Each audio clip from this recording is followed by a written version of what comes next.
Bismillahirrahmanirrahim. Sallallahu wa sallam ala nabiyyina Muhammad wa ala alihi wa sahbihi ajma'in wa ba'd.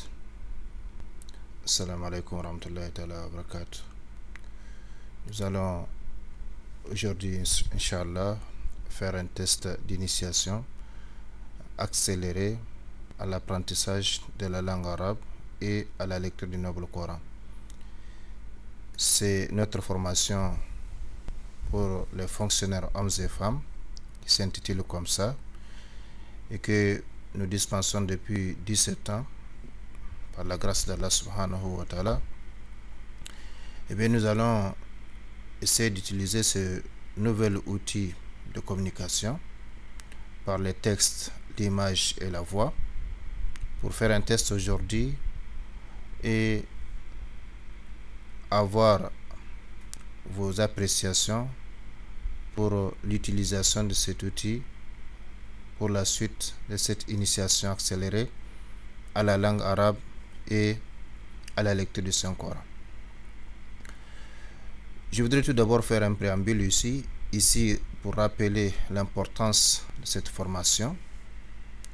Certes, il y a plusieurs raisons qui poussent ou qui doivent pousser le musulman à apprendre la langue arabe. Parmi ces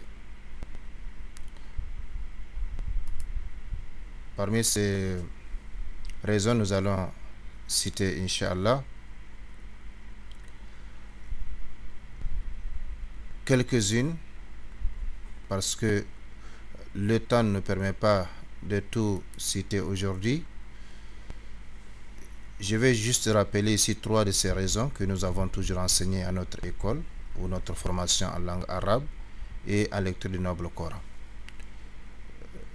Par conséquent,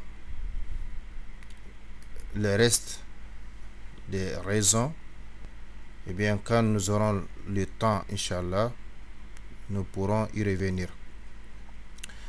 Alors, la première raison, suivre une telle formation, c'est-à-dire l'apprentissage de la langue arabe pour un musulman, eh bien, permettra aux bénéficiaires musulmans d'apprendre à lire le livre de leur Seigneur, c'est-à-dire le Noble Coran.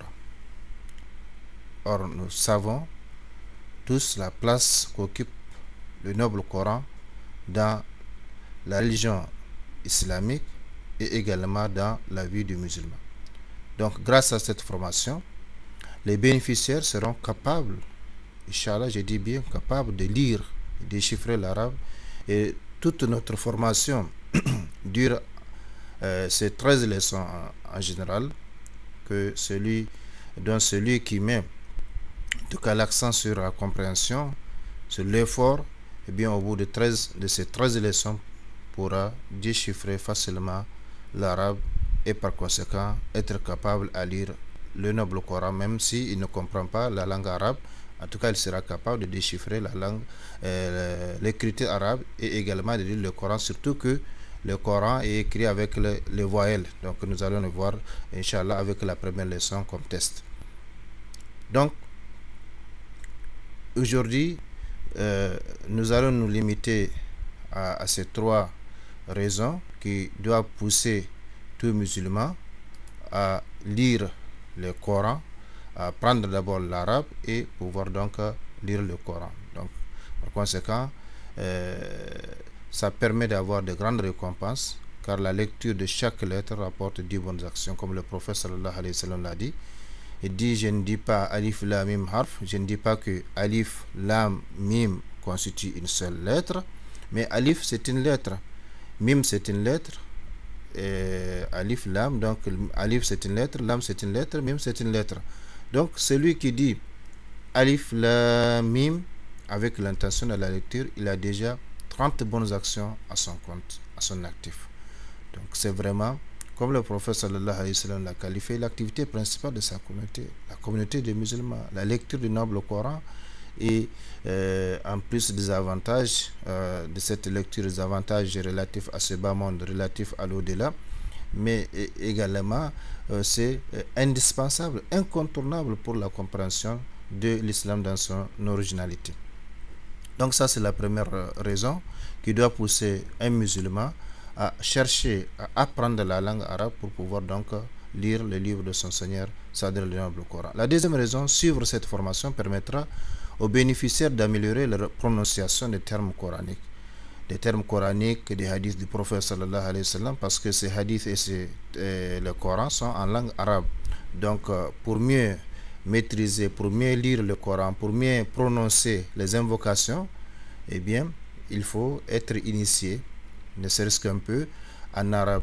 Donc, cette initiation permet, Inch'Allah, de bien prononcer les termes coraniques, de bien prononcer les invocations et surtout, donc, les invocations dont la prononciation conditionne leur acceptation, car l'ignorance des lois n'épargne personne de leurs effets positifs ou négatifs, comme la règle le dit. Par conséquent, grâce à cette formation, le musulman ou la musulmane sera capable de bien lire le Coran, de déchiffrer donc le Coran avec exactitude, de savoir ce mot ou ces versets, comment ça se prononce, contrairement à ce que nous voyons aujourd'hui. Prenons un seul exemple. Une invocation aussi importante que celle qui se trouve dans la sourate Al-Baqarah, qui constitue une des invocations caractéristiques des pèlerins. Rabbana atina fid dunya hasana wa fil akhirati hasana. Et comme Ibn Abbas disait que c'était l'une des invocations les plus fréquentes du prophète sallallahu alayhi wa sallam. Mais aujourd'hui, quand vous écoutez les musulmans de la plupart des pays où les gens ne parlent pas l'arabe, eh bien vous allez entendre la déformation de cette invocation comme bien importante. Une invocation qui englobe tous les biens que le musulman peut chercher ici-bas et dans l'au-delà. Mais malheureusement, quand on déforme la prononciation, eh bien on déforme le sens, on déplace le sens et par conséquent, les résultats risquent d'être autres. Donc, Rabbana Atina, eh bien vous allez entendre Rabbana Atina, alors que Atina, ça veut dire nous sommes venus. Alors, tandis que l'invocation, le sens de l'invocation, c'est Rabbana Atina, donc c'est Atayuti Ati, donc donne-nous, accorde-nous, hein, quoi? Le bien de ce bas monde et le bien de l'au-delà et épargnons le châtiment donc de l'au-delà. Du feu. Par conséquent, grâce à cette formation, ça c'est la deuxième raison, eh bien le musulman ou la musulmane sera capable de bien prononcer les termes coraniques, de bien prononcer les hadiths du prophète sallallahu alayhi wa sallam et également les invocations dont la prononciation conditionne leur acceptation, car l'ignorance des lois n'épargne personne de leurs effets positifs ou négatifs. C'est pas parce que nous ignorons quelque chose que si nous tombons dedans, nous n'allons pas récolter le pot cassé, nous n'allons pas récolter les conséquences. Le prophète sallallahu alayhi wa sallam de son vivant a rendu visite à l'un de ses compagnons qui souffrait d'une fièvre dont on n'a jamais vu pareil. Eh bien le prophète sallallahu alayhi wa sallam lui a demandé: est-ce que tu ne demandes rien, tu ne dévoques pas Allah subhanahu wa ta'ala? Le compagnon lui dit: si, je l'invoque et je lui dis Seigneur, si tu dois me châtier dans l'au-delà, châtie-moi dans ce bas monde. Et donc Allah subhanahu wa ta'ala lui a envoyé cette fièvre. Et le prophète sallallahu alayhi wa sallam a dit à ses compagnons: mais tu ne peux pas. Pourquoi ne pas demander la miséricorde d'Allah subhanahu wa ta'ala plutôt que de demander son châtiment? Donc vous voyez la compréhension des choses. Et les invocations du Coran, les invocations du prophète sallallahu alayhi wa sallam sont des invocations dosées. Par conséquent, il n'y a aucune crainte de surdosage. Et Inch'Allah, on aura les résultats si on prononce bien ces invocations. La troisième raison qui doit nous pousser à apprendre la langue arabe, c'est suivre cette formation permettra aux bénéficiaires de puiser directement des sources islamiques et leur épargnera le conformisme aveugle et les interprétations tendancieuses des autres. Grâce à cette formation, eh bien, le musulman sera capable d'aller lui-même à la source prendre son eau plutôt que d'acheter de l'eau dans des bidons plus ou moins souillés, donc par le conformisme aveugle, par les interprétations tendancieuses des uns et des autres. Mais grâce à la formation, grâce à la capacité de lire lui-même le Coran ou les hadiths du prophète sallallahu alayhi wa sallam, eh bien, il peut se référer directement au Coran, quitte maintenant à chercher à approfondir donc ses connaissances. Voilà la troisième raison. La quatrième, cette formation les aidera, donc les bénéficiaires, à être capables de pondérer les exigences du temps moderne avec celles de l'islam. Parce qu'aujourd'hui, nous savons que nous vivons dans un contexte où l'islam est mal vu, mal vécu, mal compris. Par conséquent, il faut qu'il y ait des musulmans et des musulmanes capables de comprendre, de lire le Coran, de lire les hadiths du prophète sallallahu alayhi wa sallam avec un esprit de leur temps et donc être capable de pondérer, donc de faire la conciliation, de faire le mariage entre justement les textes et le contexte, parce qu'il y a les textes d'une part qui sont constitués par le Coran et les hadiths du prophète sallallahu alayhi wa sallam, également par la jurisprudence islamique, mais de l'autre côté, il y a un contexte dans lequel nous vivons. Et donc, il faut que les musulmans soient capables de pondérer les exigences du temps moderne avec celles de l'islam. Il faut que les musulmans soient capables de faire le mariage entre le contexte dans lequel ils vivent et les textes de sa religion.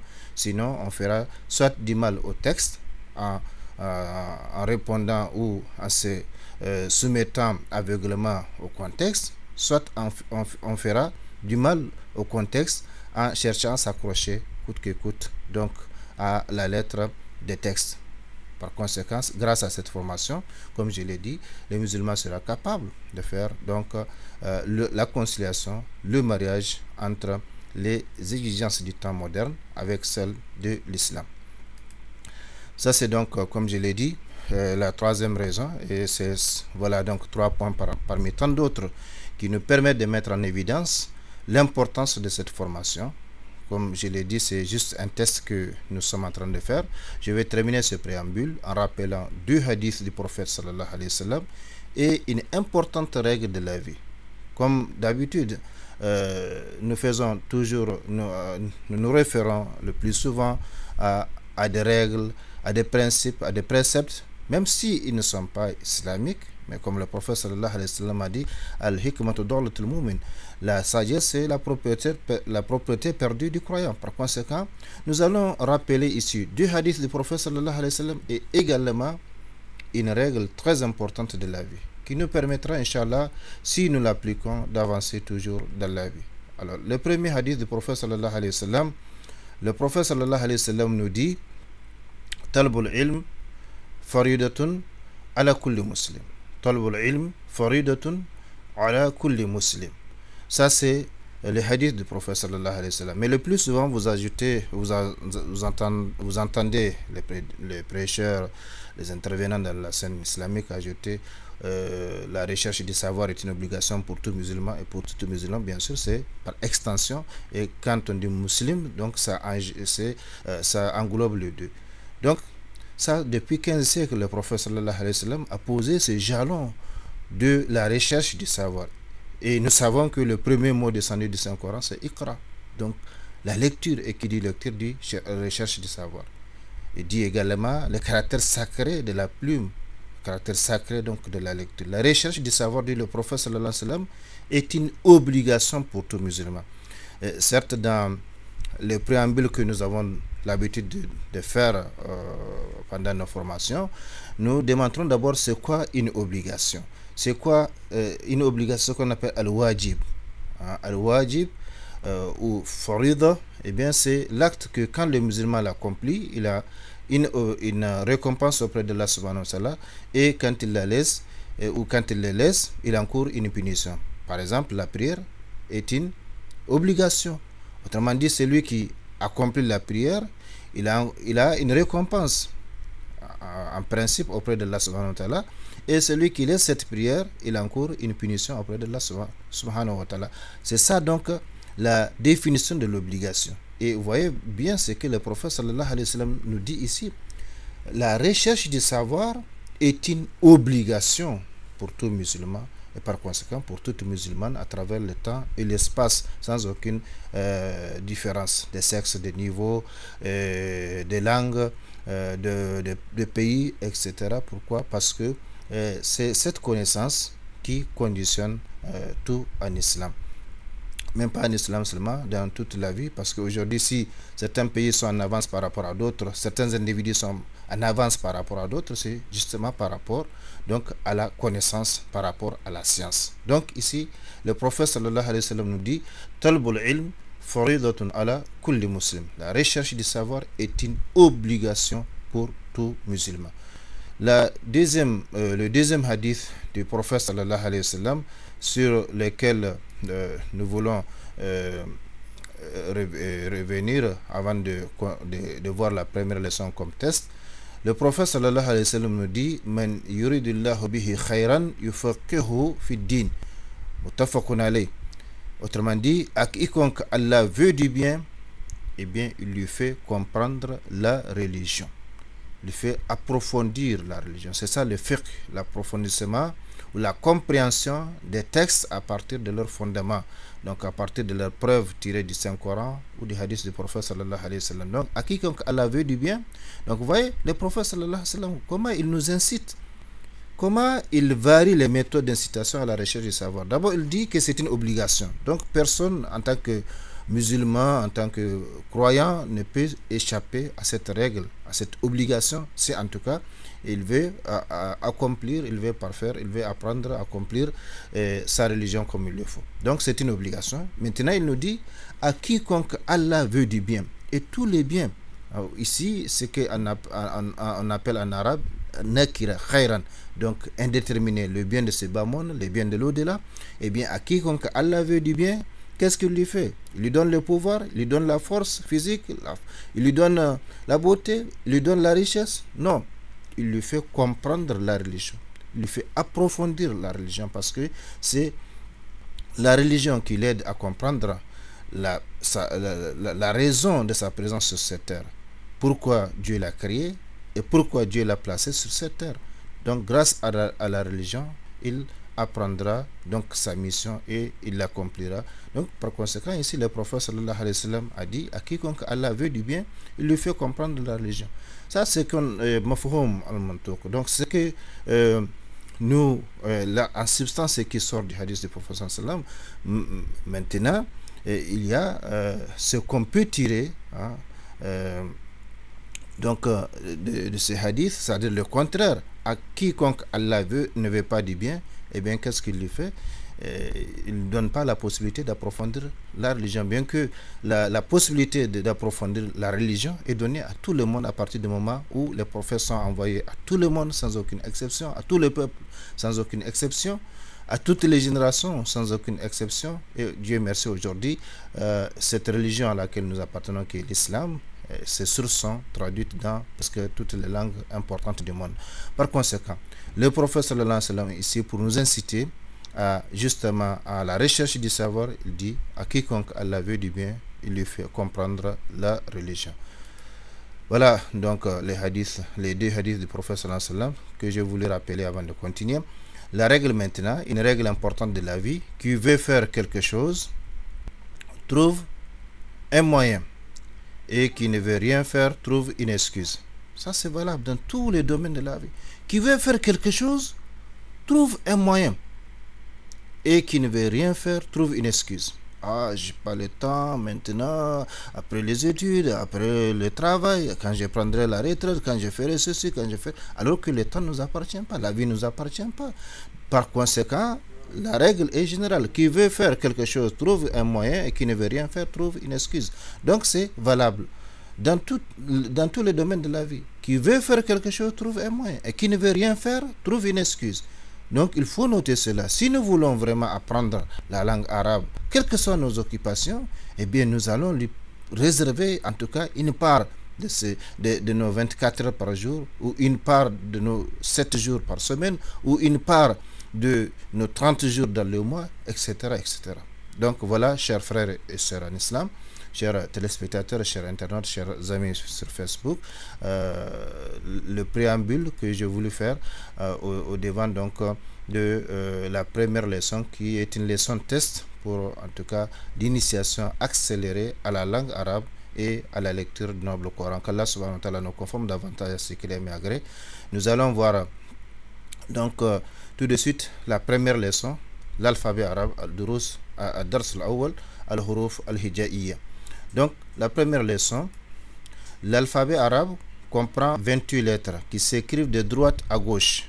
Toutes sont des consonnes. L'alphabet arabe comprend 28 lettres qui s'écrivent de droite à gauche. Toutes sont des consonnes. Donc en arabe, on écrit de la droite vers la gauche et non le contraire. Donc avec le caractère latin, c'est de la gauche vers la droite. Mais ici, dans l'arabe, c'est de la droite vers la gauche.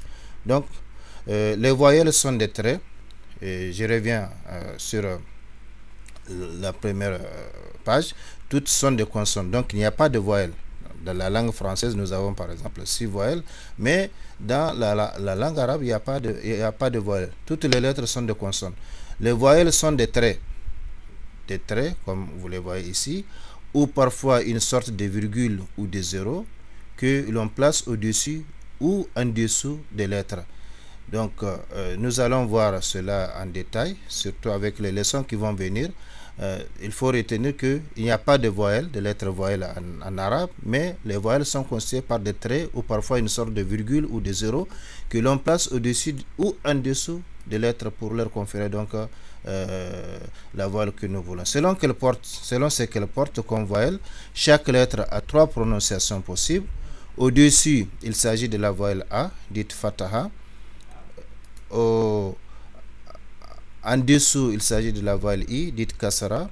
La virgule désigne la voyelle ou dite Dhamma.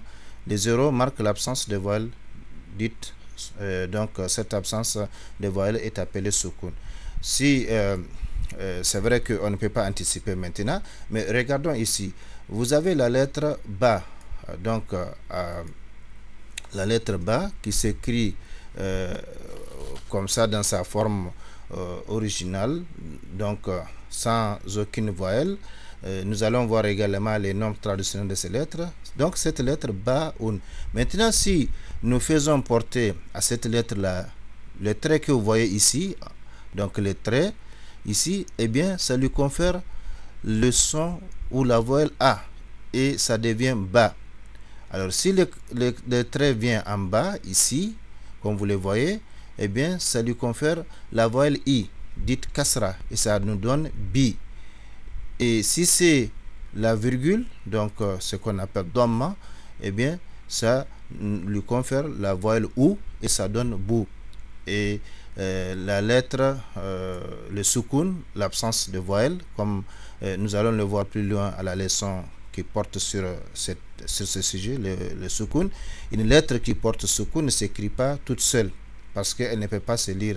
Absence de voyelle, comment lire une lettre?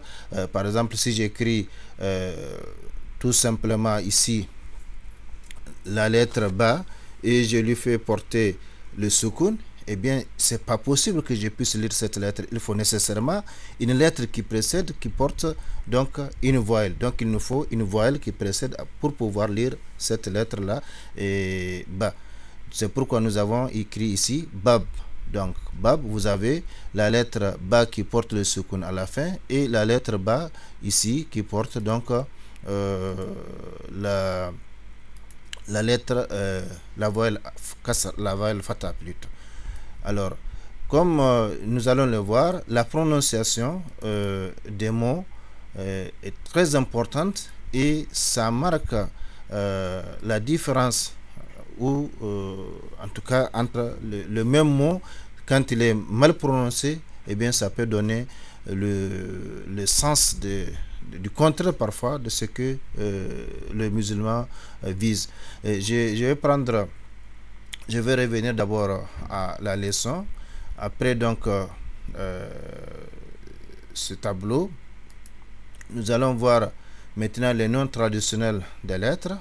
Et vous avez donc ici Alif, Ba, Ta, Tha. Ici, ça nous l'avons transcrit avec ou transcrite avec S souligné. C'est une lettre interdentale, c'est-à-dire on la prononce la langue entre les dents. Tha, Tha, Tha, Thalatha. Jim, Ha, Kha, Kha, Khalaqa, Khalaqa, Kha, Kha. Donc ça c'est parmi les lettres avec lesquelles beaucoup de musulmans ont des problèmes parce qu'ils font la confusion entre Kha et Ha, alors que si vous prenez rien que le mot Khalaqa, Khalaqallahu samawati wal ard, eh bien si vous prononcez mal en disant Halaqa, eh bien ça va changer complètement le sens parce que Khalaqa veut dire créer tandis que Halaqa veut dire raser. Donc, nous le voyons même dans les transcriptions des frères et sœurs, quand ils nous souhaitent les biens en arabe, khayr, ils disent khayr, hein, parce qu'ils ont appris à prononcer le kha à ha. Donc, la lettre suivante, c'est dal. Ici, je rappelle que ce sont les lettres, les noms traditionnels de ces lettres, parce que l'alphabet arabe, les lettres ont non seulement des noms traditionnels, mais également des valeurs numériques. Nous n'allons pas entrer dans ces détails. Dal, Zal, donc Zal ici aussi c'est comme Saoun, la quatrième lettre que nous avons vue. C'est une lettre interdentale. Une lettre interdentale, donc avec le son Z. Zal, Ra, Zay, Sin, Shin, Sod, Dod, To, Zo. Et bien ces quatre lettres-là, à partir de Sod jusqu'à Zo, ce sont des lettres emphatisées. On les prononce la bouche pleine. Donc Sod, Dod, To, Zo. Et cette transcription, c'est celle que nous avons adoptée dans la tradition du sens des versets du Saint-Coran, notre tradition du sens des versets du Saint-Coran, qui est donc sortie sur le marché depuis 1999. Et bien c'est cette transcription que nous avons adoptée comme ça: Shin avec C, Sod avec CCD, Dod donc avec DH, To avec TH, Zo avec ZH, Ain, Ain. Donc ça c'est la lettre suivante. Nous allons voir avec les leçons qui viendront les détails et surtout la différence entre cette lettre et la première qui est Alif, parce que quand les deux lettres portent Fatah, eh bien beaucoup de gens font des confusions entre les deux. Par exemple, vous avez A et A, Alima et Alima. Alors c'est pas du tout la même chose selon que vous prononcez Alima ou Alima. Donc l'un veut dire faire mal, l'autre veut dire savoir, connaître. Ghain, Fa, Qaf, Kaf. Donc vous voyez les deux lettres.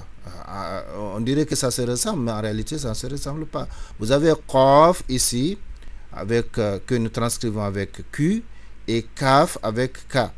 Et si nous revenons à nos exemples, nous avons pris un exemple ici avec, qui s'écrit avec la lettre Qaf, donc la première lettre. Par exemple, Qalbun. Qalbun, vous voyez ici la transcription Qalbun, ça veut dire cœur. Et vous avez aussi Kalbun, Kalbun, Kalbun avec Kaf, qui veut dire chien. Alors, imaginez un musulman ou une musulmane qui dit dans ses invocations Seigneur, il veut dire Allahumma par exemple, Allahumma tahhir qalbi, Allahumma tahhir qalbi. Mais au lieu de bien prononcer qalbi, il dit kalbi. Cette invocation veut dire Seigneur, purifie mon cœur. Donc au lieu de dire Seigneur, purifie mon cœur, si il prononce mal ou si elle prononce mal, eh bien ça va devenir Seigneur, purifie mon chien. Donc c'est un exemple qui nous montre le danger de mal prononcer les mots en arabe, parce que facilement nous allons changer donc le sens. Donc Qaf, Kaf, Lam, Mim, les lettres sur lesquelles nous arrêtons pas, il n'y a pas de problème de prononciation. Nun, Ha. Vous voyez ici Ha, nous avons écrit et souligné les H pour faire la différence avec la lettre Ha qui est au début de l'alphabet. Et Waouh, il y a, voilà donc les 28 lettres, mais il y a une lettre qui en réalité que nous n'avons pas cité ici, et nous allons la voir tout de suite dans la séparation de ces lettres là. Nous avons donc séparé chaque lettre dans une fenêtre donnée. Donc vous avez ici Alif, Ba, Ta, Sa, Jim, Ha. Donc je disais que la lettre qui est à la fin, vers la fin, Ha, nous l'avons transcrite avec H souligné pour faire la différence entre elle et celle-ci. Kha, Dal, Zal, Ra, Zay, Sin, Shin, Sod, Dod, Ta, Za, Ain, Ghain, Fa,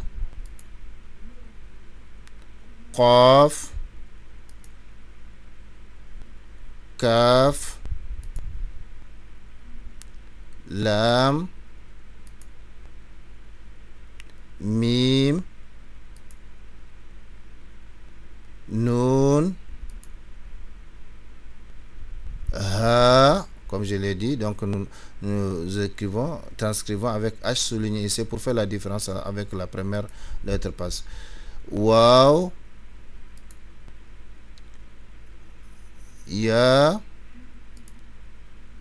et Hamza. Donc, comme je l'ai dit, Hamza en réalité c'est la première lettre de l'alphabet arabe. L'alif que nous avons représenté par un trait vertical, cet alif lui sert de support. Mais le Hamza n'a pas seulement comme support l'alif, il peut se servir de Waw comme de Ya comme support. Donc, Waw, Ya, alif peuvent servir de support. Mais généralement, le support principal c'est l'alif. Par conséquent, nous allons voir Inch'Allah en détail toutes ces lettres. Maintenant, comment lier ces lettres et également les différentes voyelles. Nous allons voir qu'il y a des voyelles brèves et des voyelles longues. Voilà, chers frères et sœurs en islam, chers téléspectateurs, chers amis sur Facebook, c'est donc les tests de cette initiation.